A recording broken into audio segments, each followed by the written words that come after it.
Bonjour et bienvenue pour cette dernière vidéo de ce premier module où nous allons faire un exemple d'application. Nous allons donc partir du journal pour arriver au bilan. Pour cela, nous devons nous rappeler du cheminement comptable qui est le suivant. Le journal, le grand livre, la balance qui sera faite avec l'aide du livre d'inventaire, le compte de résultats et le bilan.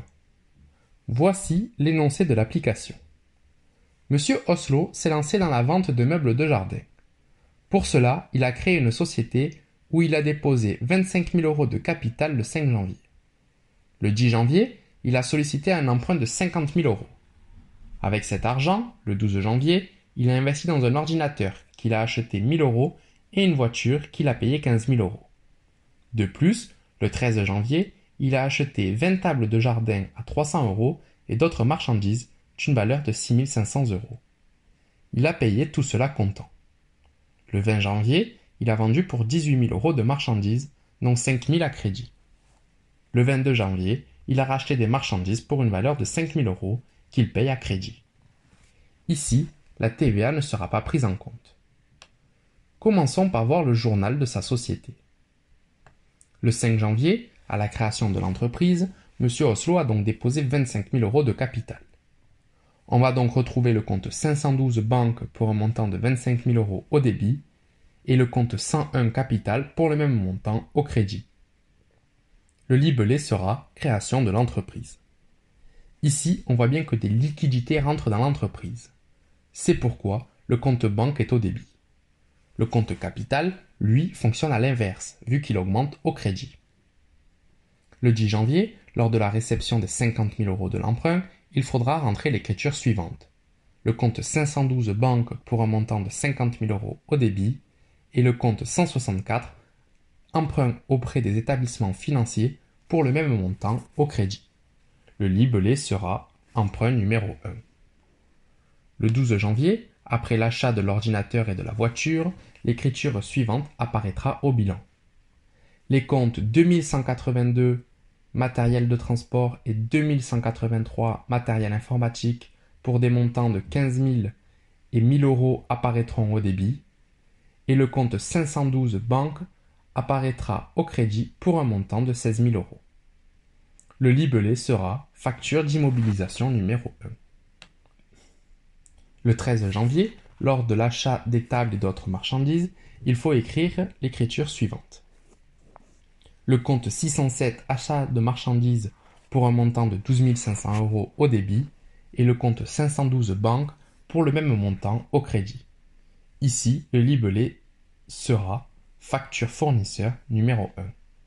Ce 12 500 est obtenu en faisant 20 x 300 pour les tables de jardin plus 6 500. Le 20 janvier, lors de la vente des marchandises, il faudra rentrer l'écriture suivante.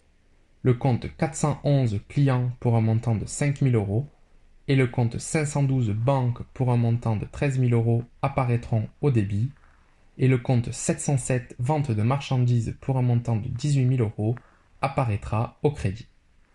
Le libellé sera facture client numéro 1. La dernière écriture du journal concerne la deuxième achat de marchandises.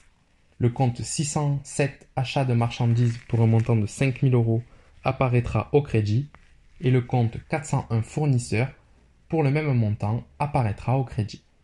Le libellé sera facture fournisseur numéro 2. Voilà pour le journal.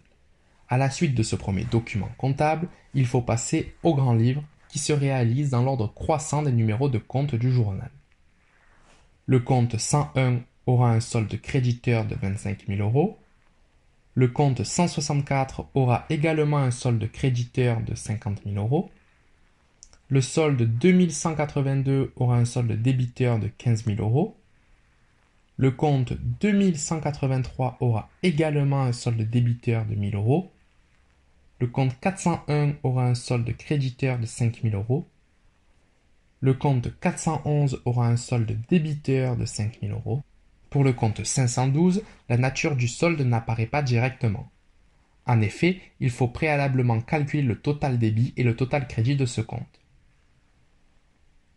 Le total débit de ce compte étant de 88 000 € et le total crédit étant de 28 500 €, le compte 512 aura donc un solde débiteur de 59 500 €.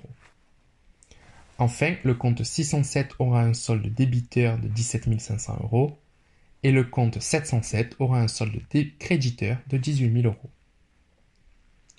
Après le grand livre, il faut réaliser la balance pour ordonner toute l'information disponible. La balance se présente sous forme d'un tableau de 4 colonnes avec le numéro de compte, l'intitulé du compte, le solde débiteur et le solde créditeur. Ici, il n'y a aucune difficulté puisqu'il suffit de reporter les soldes précédemment calculés dans le grand livre.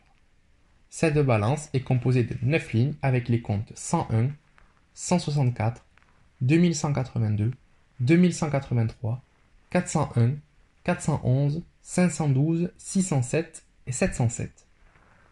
Le total des soldes débiteurs doit toujours être égal au total des soldes créditeurs. Ici, ces deux totaux sont de 98 000 €.